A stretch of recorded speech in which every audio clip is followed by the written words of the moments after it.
Zul-Qarnayn signifie littéralement celui qui a deux cornes. Beaucoup de gens pensent que Zul-Qarnayn n'était autre qu'Alexandre le Grand, car tous deux ont conquis un vaste territoire. Néanmoins, il y a à redire sur ces affirmations. En effet, Alexandre le Grand est dépeint comme un mushrikin, un polythéiste, et cela est mentionné dans le Majmou al-Fatawa d'Ibn Taymiyyah.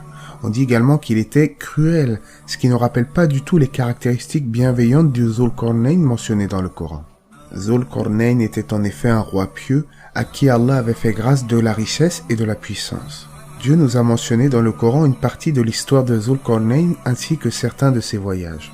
Un jour, Zul-Qarnayn rencontra un peuple qui ne comprenait presque aucun langage. Ce peuple était fortement éprouvé par Gog et Magog, Ya'juj wa Ma'juj. Il est dit, dans le Coran, dans le sens du verset, ils dirent « Ô Zul-Qarnayn, Ya'juj et Ma'juj commettent du désordre sur terre.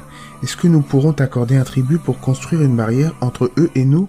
Zul-Qarnayn accepta leur demande et leur demanda de l'aide avec des hommes pour réaliser cette tâche. Il accepta donc de construire le remblai, cette espèce de barrière entre deux montagnes, et cela afin d'emprisonner Gog et Magog, Ya'juj ou Ma'juj. Il demanda donc à ses gens de lui apporter des blocs de fer pour la construction du remblai entre les montagnes.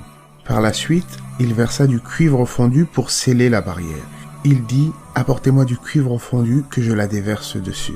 C'est ainsi que les corrupteurs Ya'juj ou Ma'juj furent emprisonnés entre ces deux montagnes et n'en sortiront qu'à la fin des temps comme le prouvent les textes islamiques. Ils ne pourront sortir que sous l'ordre d'Allah suite à la descente de Isa, Jésus alayhi salam, après qu'il n'ait exécuté le Dajjal. Quant à l'endroit exact où se trouve aujourd'hui Gog et Magog, eh bien aucun texte authentique ne le dit, mais leur présence ne fait aucun doute, Allah sait mieux où ils se situent exactement. Un hadith rapporté par Abu Huraira nous informe que Gog et Magog tentent de creuser chaque jour le remblai pour le percer, et leur chef dit à chaque fois « Revenez